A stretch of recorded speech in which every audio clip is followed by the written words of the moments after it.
if I really need to ask you something, Said. Yes. Niliona Lilian Masha akiongea a spiritual world. Lilian Masha. Mimi ninasali sana kila siku sana 9 usiku lazima nisali. Yes, hata leo mamangu pia nimewasiliana naye.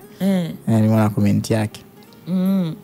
So mimi usiku nasali sana. Kwa hiyo alivyoongelea spiritual world nilielewa kwamba what really happened is you are shining. So the minute that you're shining, ndio hiyo nilikuwa nazungumzia nyota. Nyota sio kila mtu anayo. Yes, sure. Unajua kuna watu wanalipa watu wa kupostiwa. Kuna watu by nature people just talk about you, mambo mazuri mabaya wote, lakini ili mradi they talk about you. Hiyo ni nyota. So ali mention kwamba huko wewe unapigwa vita spiritual kwa sababu you are shining. Kwa hiyo kwa nafasi ile iliyopanda wewe kupanda, walijitahidi pia wanajitahidi kukushusha. Mimi shangai hivyo vitu. Kwa sababu mwisho wa siku hiyo ni tabia ambayo Watanzania wengi wanayo. Yaani wanapenda kushusha wenzao. Yaani hata ukiangalia ukiwa unafanikiwa na jambo, yani the minute watu wanakuombea ufanikiwe, but the minute unafanikiwa watu hao walikuwa wanakuomba ufanikiwe wanapambana kutaka kukushusha.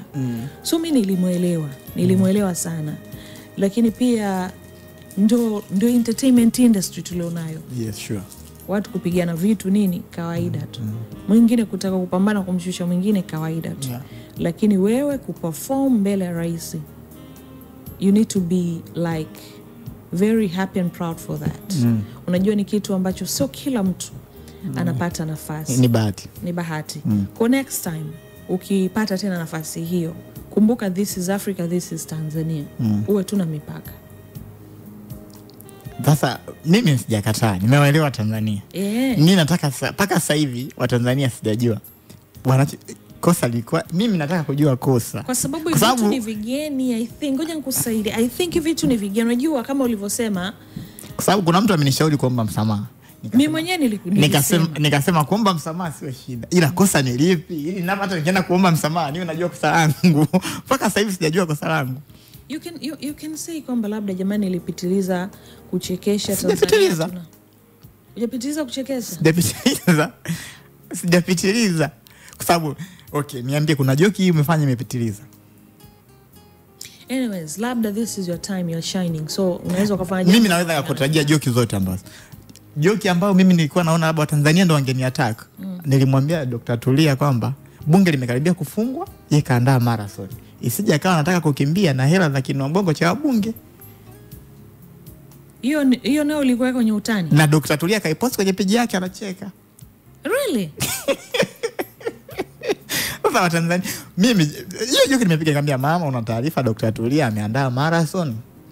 Ameandaa marathon afu nasikia bunge linafungwa sio muda. Kwa hiyo sije kana nakimbia na hela za kinobongo cha wabunge. That is a joke. Sababu mimi Tulia alikuwa amenialika marathon, pia ilikuwa ni sehemu ya kufahamia watu kwamba kuna marathon ya Mheshimiwa Tulia. Na ulienda kwenye marathon? Nimeenda kwenye marathon. Mimi nimerudi leo. Ndio maana jana hujaja. How was it though?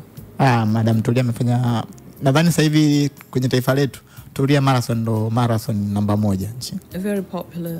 Very popular. Kwa na Diamond Platnumz alikuwa na best performance ever, Rayvanny, Zuchu, The Voice, Abby Chams. Yes. Abby aliimba tofauti kwa watu aliattack pia, lakini kwa sababu nafikiri alikuwa ametoka kwenye, mimi siwezi kumwangalia Abby kwa sababu sijui kuhusu muziki. So wanaojua kuhusu muziki ndo watajaji.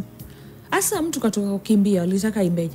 Mimi sijui hata kinachoenda. Kwani alimbaje? Mimi niko naomba nilienjoy. Sasa hayo mengine mimi sijui. Mimi ndo nilokuepo Mbeya na nilienjoy. Mlokuepo Dar ni ya kwenu. Yes. Binafsi kwa kuwa ni labda kwa kuwa na mimi nilikuwa nimetoka kukimbia toka kwenye tempa saa. Mimi nafikiri walikuwa wanategemea Abby Chams to perform like she's at the BET Awards au the Grammys. Walitaka vile anavyoperform au anavyomuona kwenye video. Ila kwa sababu tulikuwa tunakimbia tumeenjoy. Kwa sababu it was part of the entertainment. Yes. Ila Watanzania wa sasa hivi wanagubu. Unajua mwisho wa siku iko hivi Diva. They say everything, they Diva. About everything. Wewe unajua, wewe ndo unajua future ni kitu ambacho anakiona mtu. Ni future ya Diva, hata kama mtu anaishi naye ndani, uweze kuona future ya mtu.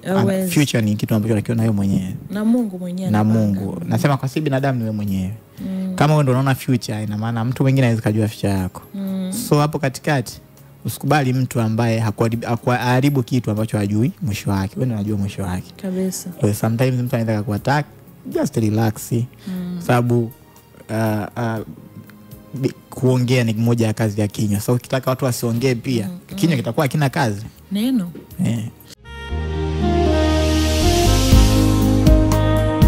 Lovey Dovey.